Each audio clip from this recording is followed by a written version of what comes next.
Hello Aquarius, Sun, Moon, Rising, and Venus signs. Kamusta kayo? Sana po ay nasa mabuti kayong kalagayan. Welcome back po sa Star Tarot. At kung bago kayo rito, welcome din po kayo. Please subscribe, like, share my videos, and leave me a comment kung naka-resonate po kayo. Thank you. So, first card ni Aquarius, we have finger. This is a warning, no, warning you of a problem either now or in the near future. So pwedeng merong uh, maaring maging problema kayo sa ngayon or in the near future, kaya warning ito para sa inyo, no, kasi pwede nyo pang maiwasan ito, hindi pa to nangyayari. So pwede pang maiwasan, no? So be careful, be cautious with everything that you do, with what you say, with what you share, no, ng mga impormasyon sa ibang tao. Kasi po pwede mo pa tong maiwasan, po pwede pa tong hindi mangyari. Okay? So maging maingat, no, sa mga pakikidil ninyo sa ibang tao, pagkikipag-usap, or sa mga desisyon na gagawin ninyo. Okay? So, we have angel. Ayan. Spiritual guidance, protection from harm. Wow. So, you're blessed. You're so lucky na you will be spiritually guided. No? So, siguro napakalapit mo sa universe and the rest of your spirit team. Kaya lagi kang ginagawa yan, binabantayan, pinoproteksyonan, lalo-lalo na sa mga harmful situations. So, good for you. We have mountain, major challenge to overcome. O pwedeng related yan dito sa warning. And yun lang, kapit lang, laban lang. 'Di ba? Kung meron mang ganitong sitwasyon na dumating, huwag kayong mawalan ng pag-asa at alalahanin ninyo na lahat ng problema may solusyon. Lahat ng challenges sa buhay na dumadating sa atin, may dahilan yan, may purpose yan, may rason yan. And of course, there is a way out, no, to whatever that is. Kaya, ano lang, kapag meron mang ganong mangyari, uh, umasa kayo, no, na magiging maayos din ang lahat. Always listen to your intuition kasi spiritually guided ka eh.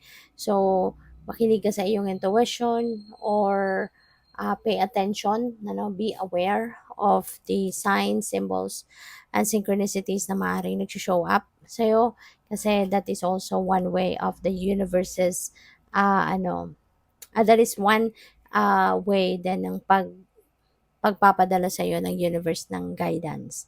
Okay? Kung paano ka makakalabas sa mga ganitong sitwasyon. Okay? Or paano isosolve ang problema. So, we have financial pinch. Ayan. So, maaari ng iba sa inyo rito, merong maaari ng iba sa inyo dito pwedeng makakaranas ng financial pinch if you are not going to take care of your money. Okay? Kaya kailangan na pwede, no, na warning ito din para sa iyo. 'Di ba? Na mag-ingat kayo sa paggastos ninyo, sa pag-manage ninyo ng inyong kaperahan. Make sure na, 'di ba, kung ano lang ang nasa budget ninyo for now, yun muna. 'Di ba? Huwag kayong makakalimot, no, na meron kayong ginawang budget plan, and stick to the budget para hindi kayo magkaroon ng financial pinch. Hindi kayo dumating sa pagkakataon na mauubusan pala kayo ng pera because siguro may mga uh, impulsive buying na nangyari, 'di ba? Yung mga hindi naman importante, yun ang naunang bilhin kaysa sa mga necessity, yung mga ganon pa. So, maaaring may mga ganyang sitwasyon. Kaya, this is a warning para sa'yo, na para maiwasan ang mga ganong sitwasyon, hindi ka mamroblema sa pera, stick to the budget ka. 'Di ba?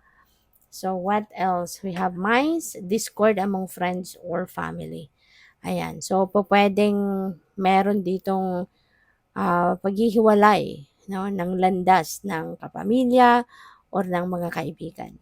Maaring for sure hindi kayo nagkaintindihan, 'di ba? O pwede merong pag-aaway, merong you are not on the same page, may hindi kayo napagkasunduan, kaya maaaring mauwi sa paghihiwalay or sa pagkakagalit, pag-aaway. So we have archway, new opportunities and possibilities and path opening up for you. Ayan. So, may mga bagong oportunidad at posibilidad at mga bagong path, no, na magbubukas para sa'yo. Kaya, kung ano man ang mga ito, syempre, i-welcome ninyo agad, tignan ninyo agad. Kasi remember, no, na kung ano man ang mga oportunidad na kumakatok sa buhay natin, that is meant for us. Kaya kung ano yung kakatok sa buhay mo sa ngayon, ibig sabihin, para sa'yo yan. Ibig sabihin na oportunidad yan na hatid ng universe para sa'yo. Okay? Kaya pansinin mo, tignan mo, examinin mo. Kasi you never know, baka ito na yung swerte mo. Diba? So, what else? We have tankard, celebration, fun, and enjoyment. Ayan. So, there is something, no, that you need, that you are going to celebrate.